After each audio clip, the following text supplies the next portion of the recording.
konzemele baleki bakoti babunga na kati. Et cause à la paix, bon, ouais. Faire assurance que Fatia Kosa fait deux mandats. Soka, ça deuxième mandat au Pambulanza. Soki. Oui. Parmi les 5 présidents. 5, hein. Et cause à la peine d'abord. Kassavougou, Mobutu, Kabila le père, Kabila fils, Fachi. Et cause à la bonne. Parce que si nous voudrions parler sur le fait, et ça la parce que je ne suis pas de prophète qui dit seulement il y a le bic à Obima. Il faut non le connaître.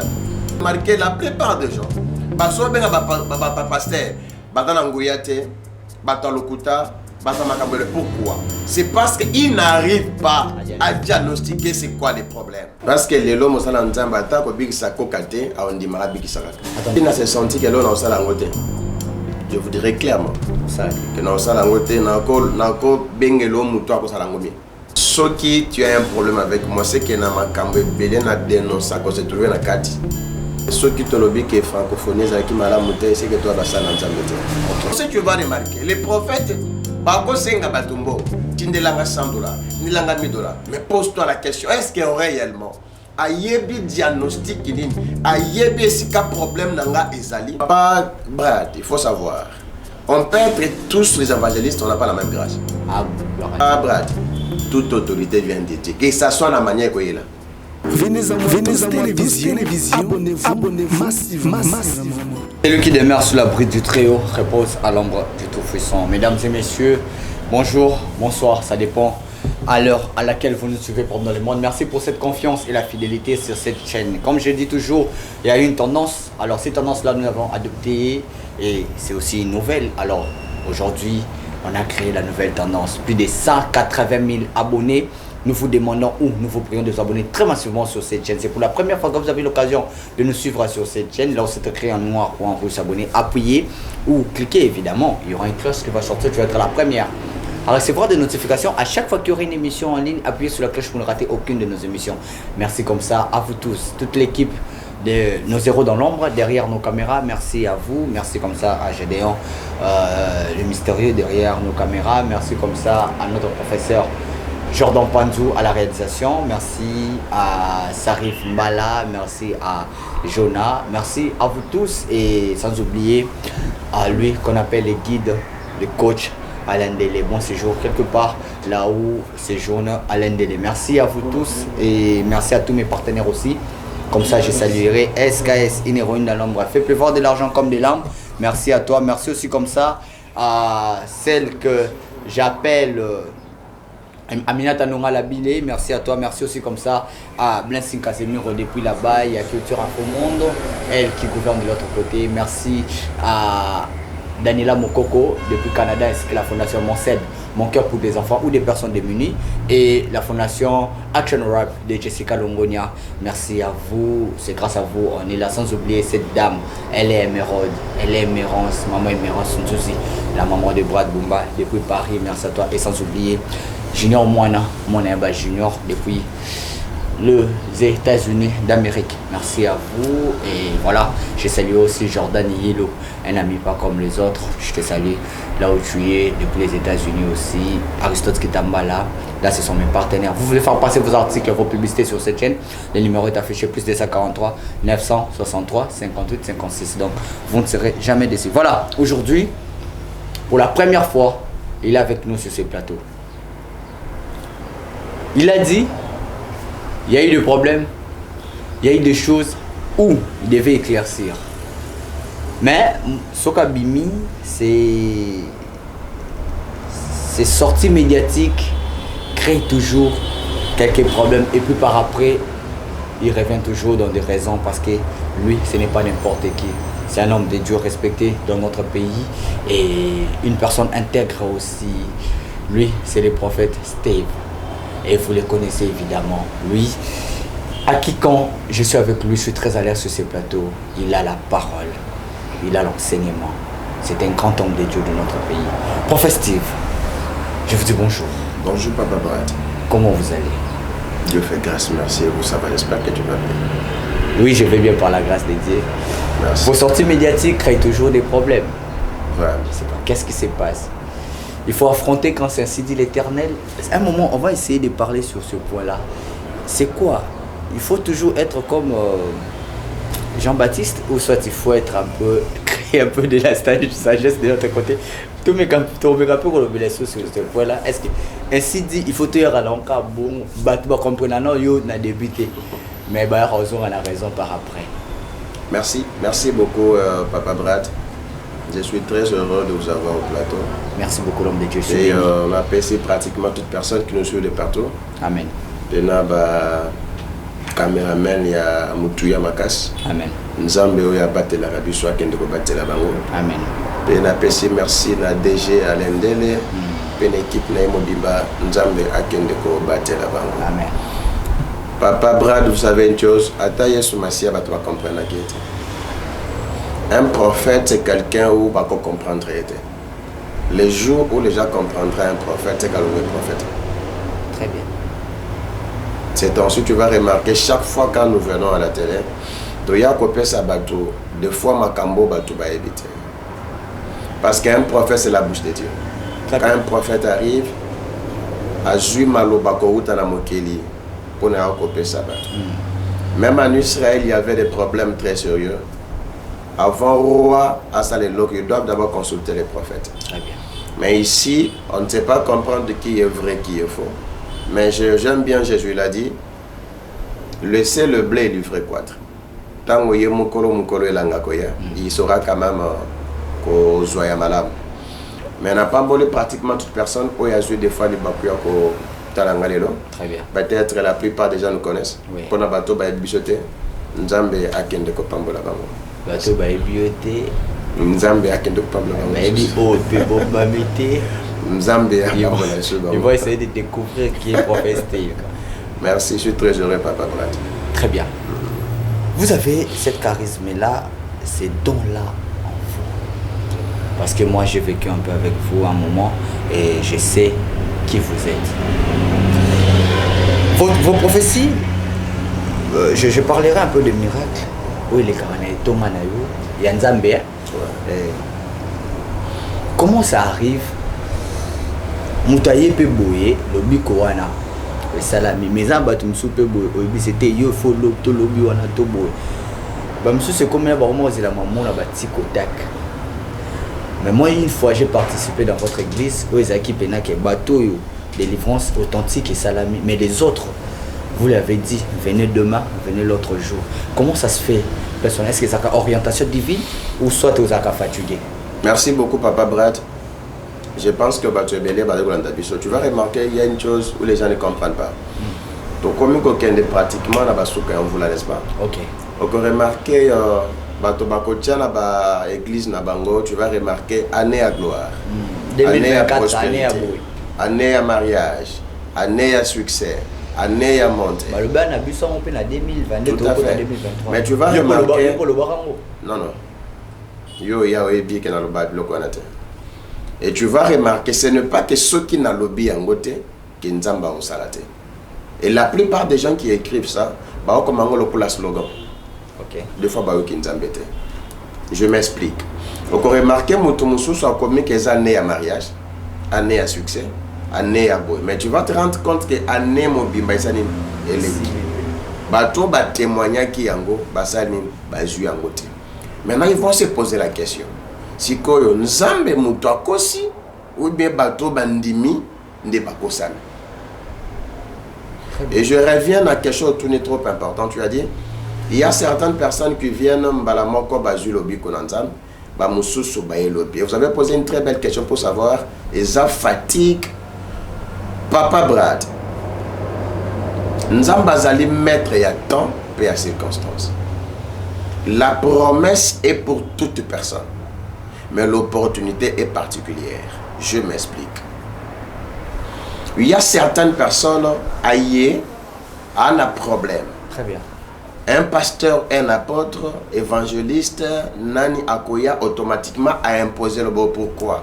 Okay. Parce que comme maman, que Bob Chamboche la belle maladie, Bakobi kana kombo na Yesu. Ça c'est un danger. Et là comment mais comme danger? Je vais m'expliquer.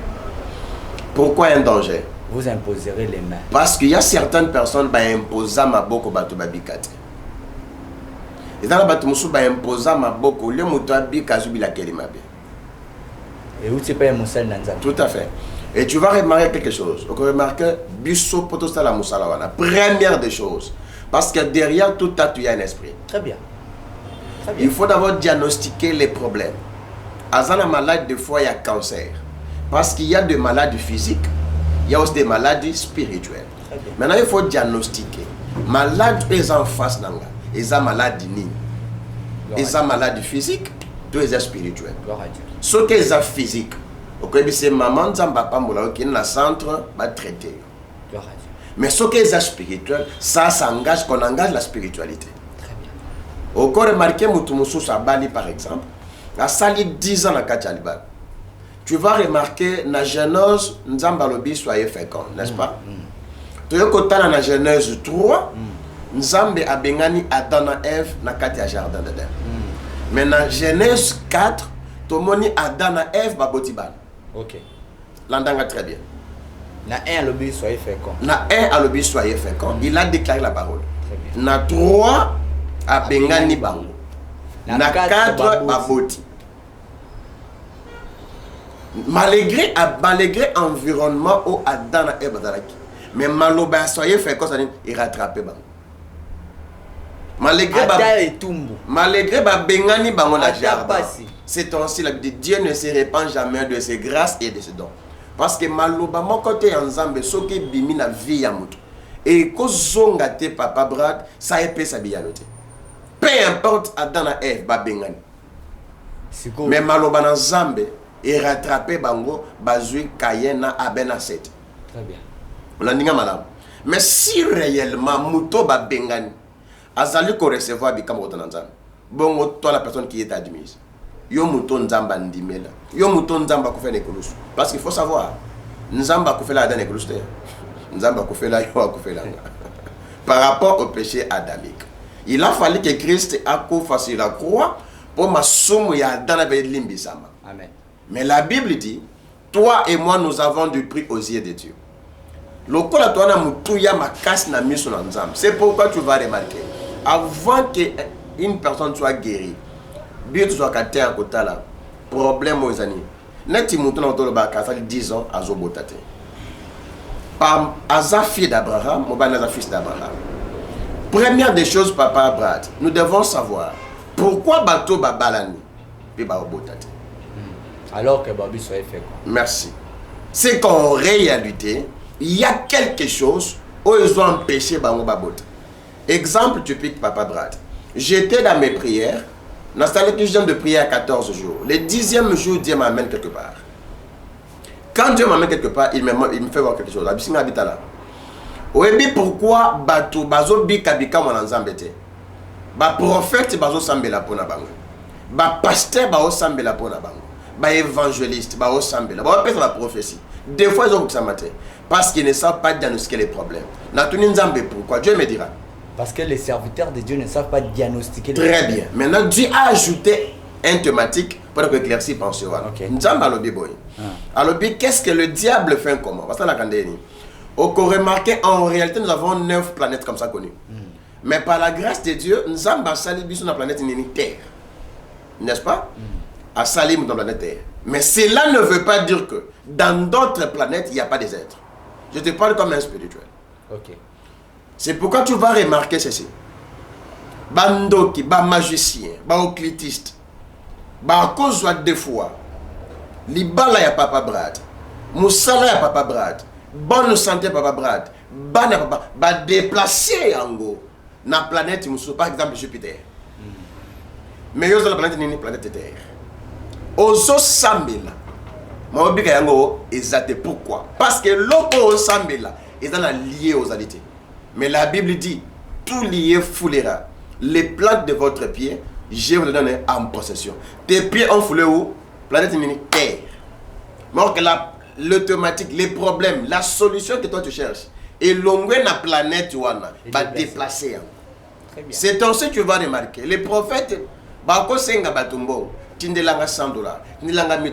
Mais pose-toi la question, est-ce que réellement, ayebi diagnostic nin, ayebi esika problème nanga ezali? C'est pourquoi qu'on remarque la plupart des gens, baso benga ba pasteur, batana nguyate, batalokuta, Pourquoi? C'est parce qu'ils n'arrivent pas à diagnostiquer c'est quoi les problèmes. Mais l'homme de Dieu,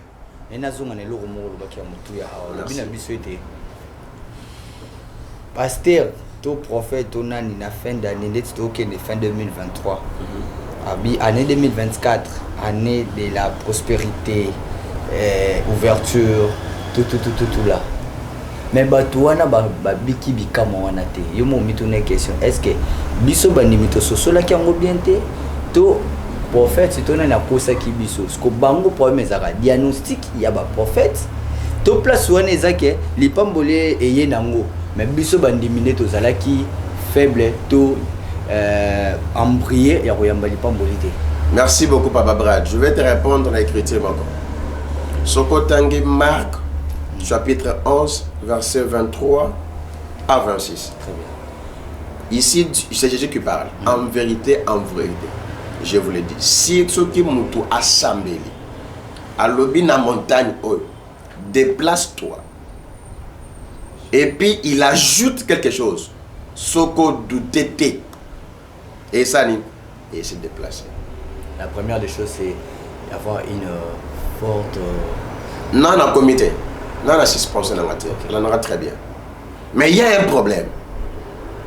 Ici, il n'a pas dit que tu vas dire à Dieu. Très bien. Et ici, il a dit, parle à la montagne de se déplacer. Gloire à Dieu. Ici, ce n'est pas le problème de parler à Dieu. C'est de dire à cette montagne. Maintenant, il faut qu'on analyse. C'est quoi cette montagne? Cette montagne est cause de la stérilité au Mela. Et cause de la chômage au Luka Monakangote. Et cause de la célibat et coma chronique. Et cause de la paix instabilité. Très bien. Maintenant, au lieu que la personne parle à ce célibat, il parle à Dieu. J'en viens. Au cas poser une question, pourquoi alors le problème, il faut le nzambe ou il y a une solution. Tout tant qu'écriture, Psaume chapitre 8, verset 7.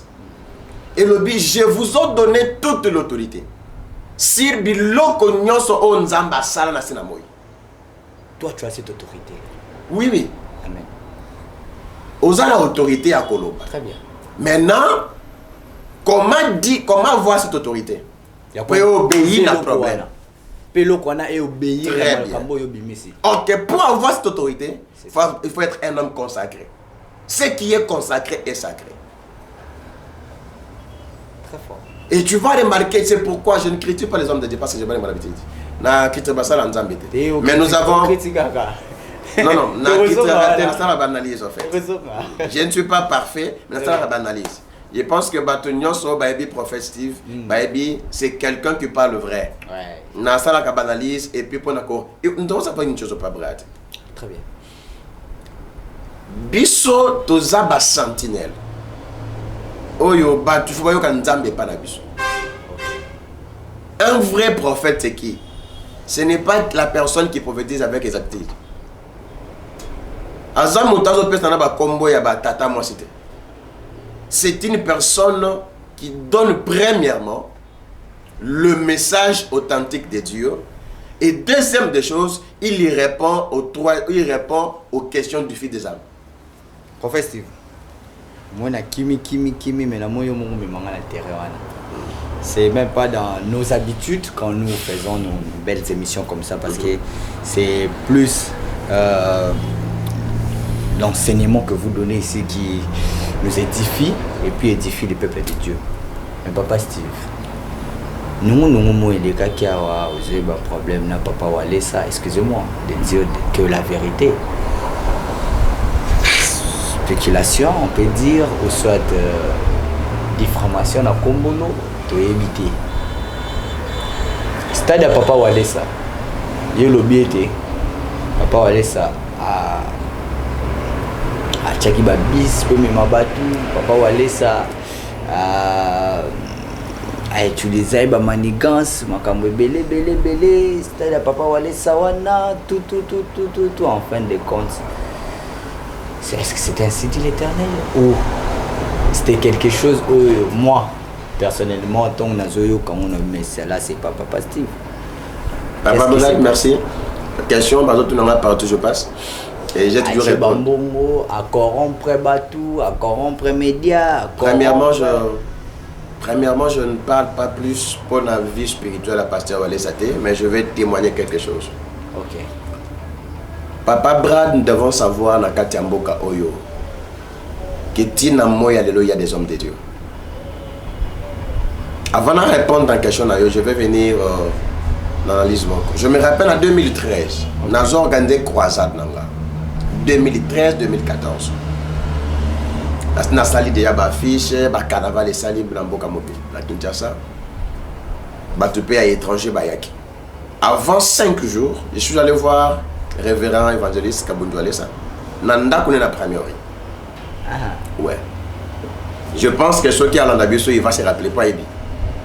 Je suis allé chez lui. Ngabi papa, nous avons une manifestation à Mounene. Nous avons posé à Nzambe Nabino et accompagné Biso Namsal. Atali invitation, atali affiche. C'était pour la toute première fois dans ma vie. Moutouachan le beau qu'on a coué. Pour la toute première fois. Pas sincèrement, pas million à bêter. Peut-être les a, et qu'on n'a pas affectation, cause à la million à bêter. Et tant à Yambinga assemblée na coué. Et dans l'assemblée à Yambinga Pendamakas. Et après cette activité, il y a de grandes choses qui se font. Ça c'est un. Deux. Ce qui par exemple, Moutou Ana Posaba Ame Yabato Ebik. Kenzamba pèsima possibilité, il y a que le bango ba transport, ils allaient soumta. C'est seulement Moutou dans la Soukamboka. A un problème par rapport à ça. C'est vrai, le bac qui est à check ba transport, mais ma bateau. Dans le bac qui est à check ba transport. Batunde batuna ngane émission. Que to yoki ke papa walesa apesi bambongo na ba transport et même bateau. J'ai dit oui, ce que ça bongo c'est qu'à sali malamu nzamba pambole pourquoi? OK. Et ça na bateau mususu. Interprétation batunde zaki mabe. Oui. Et ça na bateau mususu baza musika. Ba na possibilité à recommander na stade de martyr. Exact. Oui. Mais il y a par rapport à souci à ba âme. Na euro. Ana posa ke bato ba bika mon nzamba. Amen. C'est pourquoi na moi moyen on nzambe na ya pesa kaye. Il a voulu disposer ça pour bato nyonso ba la bénéficier na ngolo na nzamba. OK. Pour ça, je l'avais félicité. Qu'il avait très bien fait. Très bien. Et puis je l'encouragerai de le faire plusieurs fois ce genre des histoires. Ce n'est pas mauvais. Parce que tu vas remarquer dans la Bible, Yesu Massi après. Ne pas corrompre les fidèles. Non, corrompre par rapport à quoi? Moutouna dans la passe, ana maladie en basse par exemple. Ana maladie à Silba Balate. Mana mbongo, ana musalate ana mbongote. Occasion ya kubika na yo monani. Habité. Loko les amis mission nzamba pesier, loko la ministre ya défense, ya parlement nzamba. Na mukonda mapesa ya pesi batu peba et batu peba bikaki. Je ne suis pas ni porte-parole et évangéliste, mais je parle des faits concrets vrais. Très bien. Parce que papa Brad, on doit savoir une chose. Tout ça seulement, si nous croyons que dans notre pays, et Zanabasta Nzambe Yamalam, on doit se parler pour eux. Donc remarquez les musiciens à Mukili, ceux qui passent Malam, il y a des gens qui les réclament. Pourquoi pas nous les chrétiens? Ah ouais. On doit quand même dire à Dieu merci parce que c'est Jésus-Christ qui a gagné. Okay. On a aussi vu notre évangéliste Kijamine, Asali martyr naïe. Dieu s'est glorifié. C'est Jésus-Christ qui a gagné. Nous croyons, papa Brad. On s'est gagné. Nous croyons que c'est Jésus-Christ qui a gagné. En tout cas, comme maintenant on a terre, on a terre, j'ai dit toute une vérité. Merci beaucoup, papa Brad. La tiki. Je me dis que c'est la tournée. Mais pourquoi vous avez dit tout ça? Non, j'ai dit clairement. Papa va laisser à Salé Martyr. Papa Pexina Salé Martyr. C'est Jésus-Christ qui a gagné. Amen. Donc, papa Brad, il faut savoir. On peut être tous les évangélistes, on n'a pas la même grâce. Ah, gloire à Dieu. Donc, dans la peuple évangéliste, il y a la commune de Bazalaka. Il y a capitale Bazali. Il y a le monde entier de Bazali. Amen. Mais tout dans le même titre apostolique, on n'a pas la même mission, on n'a pas le même mandat. Donc tout ça, ça fait aussi ensemble le corps du Christ auquel Jésus-Christ a gagné. Gloire à Dieu. Merci Papa Brad. Très bien, on est là avec Prophète Steve. Alors Prophète Steve, on a tous qui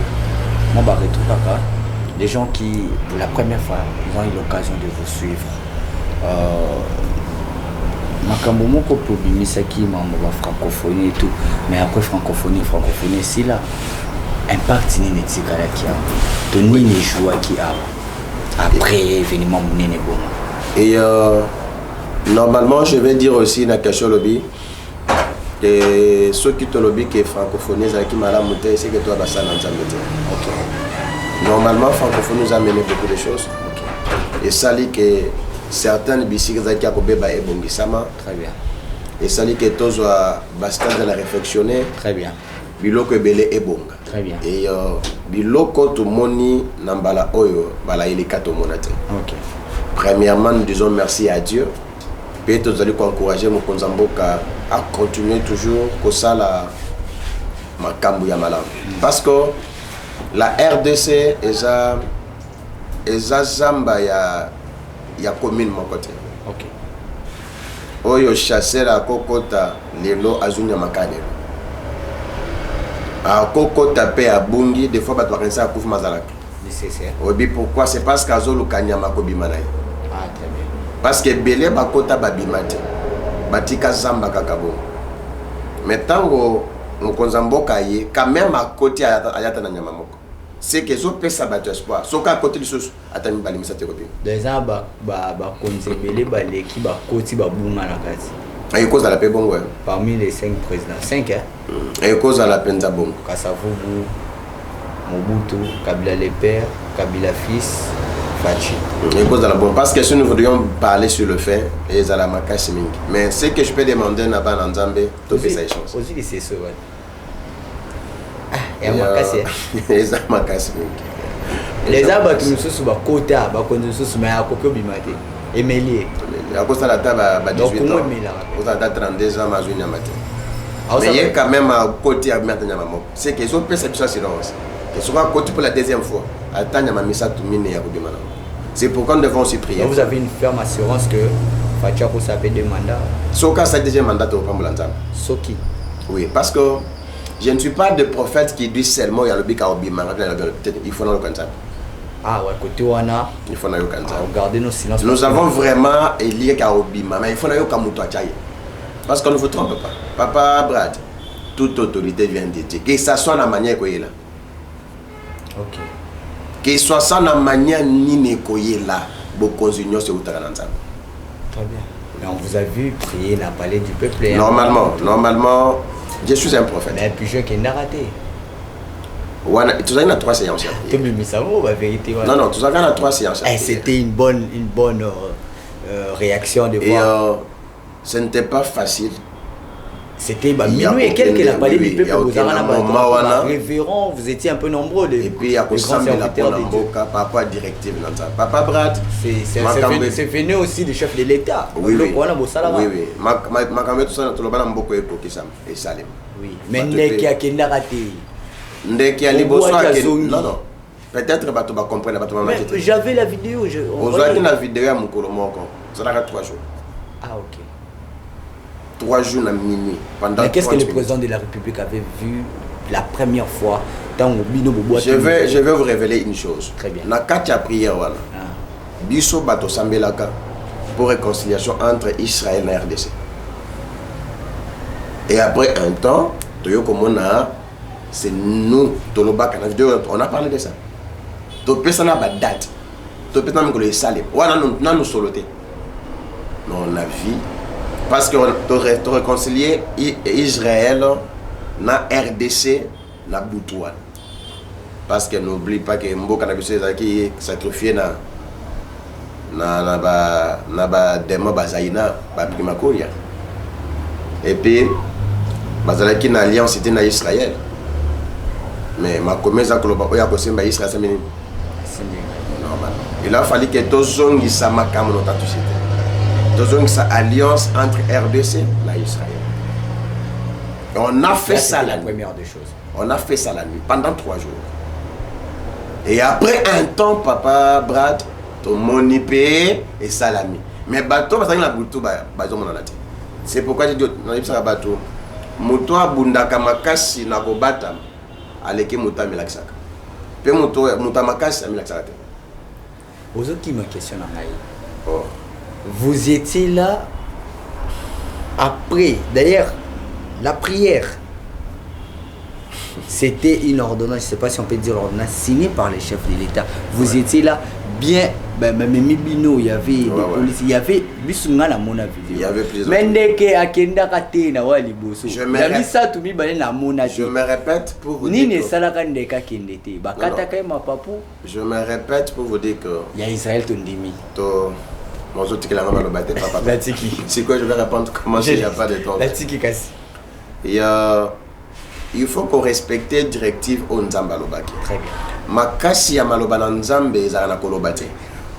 Makasi na maloba na Nzambe eza respect à directive. Très bien. Nzamba koloba yesali mabe. So il te respecter yango te. Et cause là par exemple, dans un appel témoignage maman moko boye en Belgique. Voilà. Maman Victorine, je pense qu'à Hollanda. A sali 7 ans na libala na ye. Aboti mwana moko. Mwana oyo aboti kobanda inane ya mwana 17 ans na zolobate autambola te. Ma wuti na stérilité à makasi. Abengi ba pasteur de foi yo kozalo yebi. Abengi ba pasteur de mbele ya mboka oyo. Ba sambeli. Maman na sali asombe musuna ba na ba kiti ya ba église. Asombe na ba instrument. Mais atikala ko bika bika mona Nzambe te pa mona. Un jour boya la ninga zo landanga nde bato bazo landanga. Cette femme appelle. Abi papa nazo bengo ka pona mbala souk. Parce que na bengi na lembi.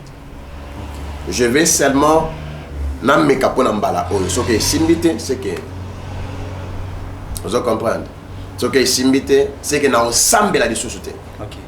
Quand j'ai écouté ça et loko ali boso na qui passe na motema nanga parce que appel na yez appel ya risque so que nzamba c'est la salité et loko ali boso a boyi nzambe donc to perdre âme moko. Très bien si ko problème na ezakini ezalaki ke andi maki nzamba odalaka nzambe avina et loka liboso de votre maman parce que ma pesa ngaita première des choses je priais pour naïba pourquoi moi no abotami mazolo bate papa Brad on a prié. Amen. Dieu nous dit que mukola liba na bango leki ya bokilone ya mobali azwa kambonga mobali na ye pena mabele ya makolo ya mama wana atiango na singa pe na likasa akenda kobwaka na sumete pa lobabi mwana moko te ya mukongo ya mobalo akobotama esoka botami a olobate malgré le prophète en benga bango aucune personne n'a diagnostiqué ça. Vous savez pourquoi? Mouton n'a pas ça sambe la zambongo. Non non. Papa Brad, ce n'est pas de l'orgueil. Zambe na biso oya sala ka biso ngolo asala biso ngolo. Obi mutu nyonso sala ka nzambe na boso nzamba pambola kayi. On a prié avec cette femme. To péché ba directive. Papa Brad, pendant que je vous parle, moi na zolo pas déjà. Amen. Il y a des choses sur une azul téléphone à péché ba makabata tu vas au camp. Il y a des choses qui se font. Au remarqué, dans 3 jours pour nous la question, il y a une directive, il y a un pigeon, misato.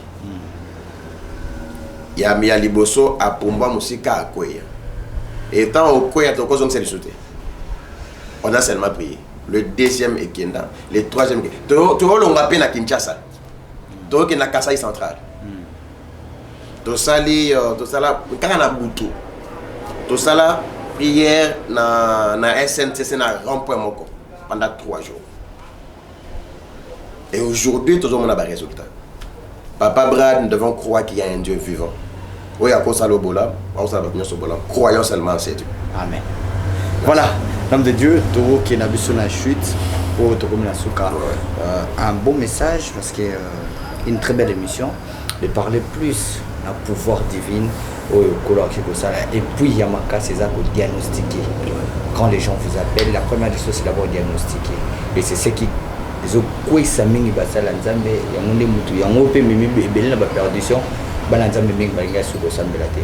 Merci beaucoup na message qui toko Pesibiso, on est arrivé presque à la fin. Est-ce qu'il y a eu des messages, des révélations pour la vie? Je vais dire aux gens ndenge nzamba bien na musala papa Brad.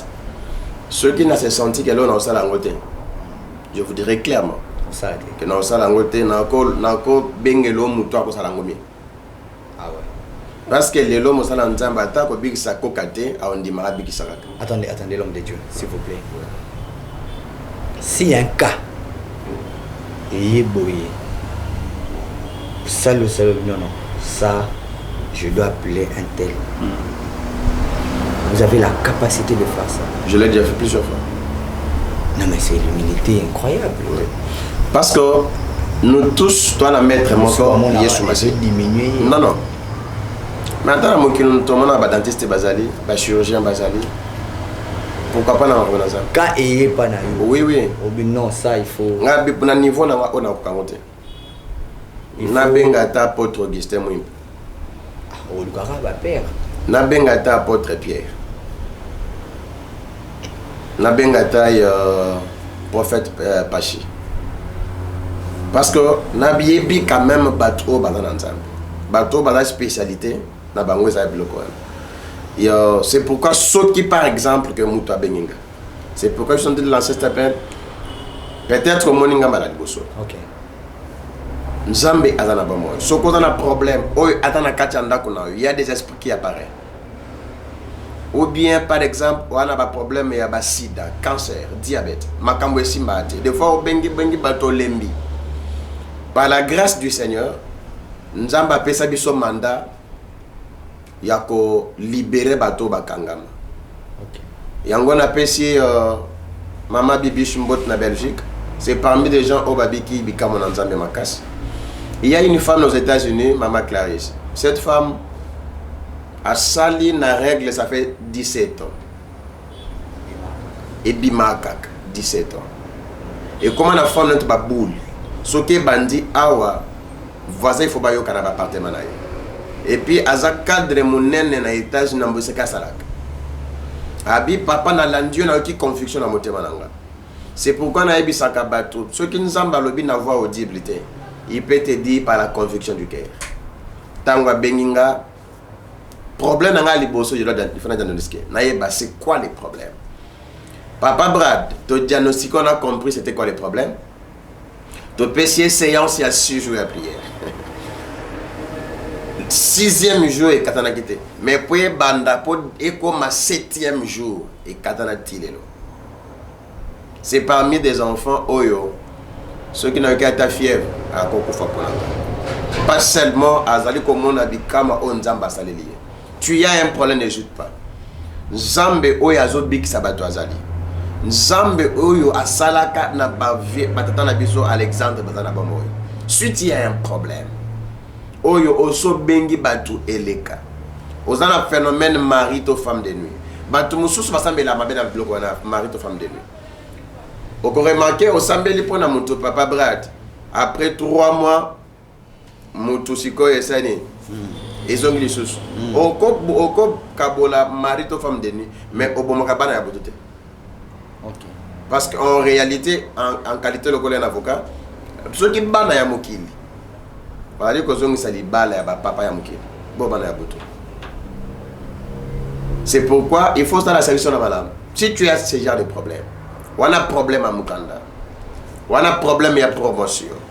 Ba benganaka na musala makambo esima to botaka to na cancer, diabète, prostate, ce qui est incurable. N'hésitez pas de nous appeler. Nzambe oya benga biso na musala. Ana capacité ya kobiki sayo parce que tous les jours papa Brad na kata loto mon abiso nous enregistrons plusieurs témoignages au bato ba kobika bika mananza. Il y a ceux qui montent na poste ya consulter professif. Oko benga biso na plus 243 97 023 36 67. Oko benginga ozwanga moko. Papa Brad, merci beaucoup. Merci beaucoup. L'opportunité, ma cache aux Jubisso, malgré ce n'était pas facile. Mais Dieu quand même nous a fait grâce. Très bien. Et puis, on a pamboli chaîne, mon bimba ya tendance. Nouvelle tendance, ouais. Nouvelle tendance télévision. Nzambe ya pambola bino, bokene musika. Merci beaucoup, Nabatunyo, Sobrandi Bisso. N'hésitez pas vraiment de nous faire confiance. Nzambe ana makas nanyos. Merci. Voilà, le numéro c'est affiché, mais si on a tenu une question, non, vas-y.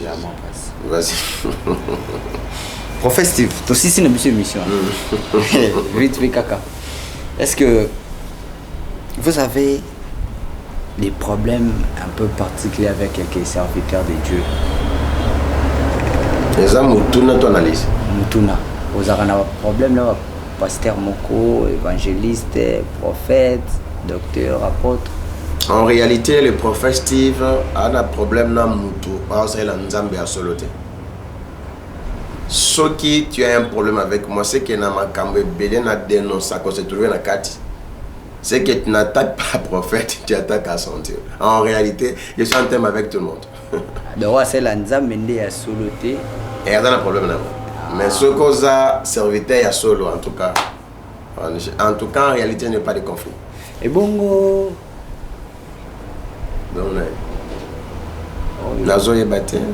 merci beaucoup l'homme de Dieu, on est arrivé à la fin. Merci.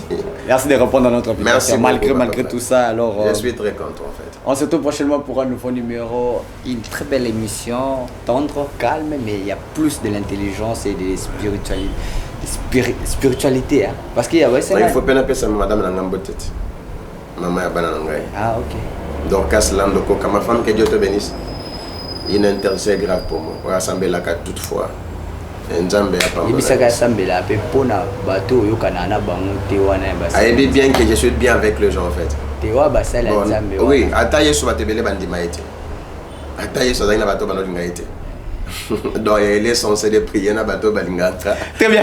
On se retrouve prochainement pour un nouveau numéro. Restez toujours connectés sur cette chaîne. Merci à vous tous. Vous avez eu l'occasion de nous suivre partout dans le monde. Abonnez-vous très massivement, partagez, likez, commentez surtout parce que nous reviendrons très vite parce que vos commentaires, vos appels, vos suggestions vont plus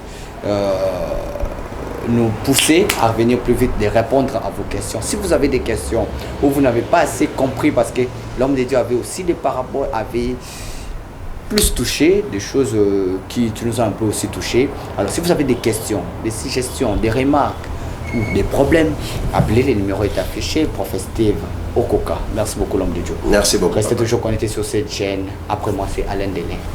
Portez-vous bien. Merci beaucoup à Pasteur Frédéric qui est ici à Venez à moi tous. Abonnez-vous aussi très massivement. Au revoir. Venez à moi tous télévision. Abonnez-vous massivement.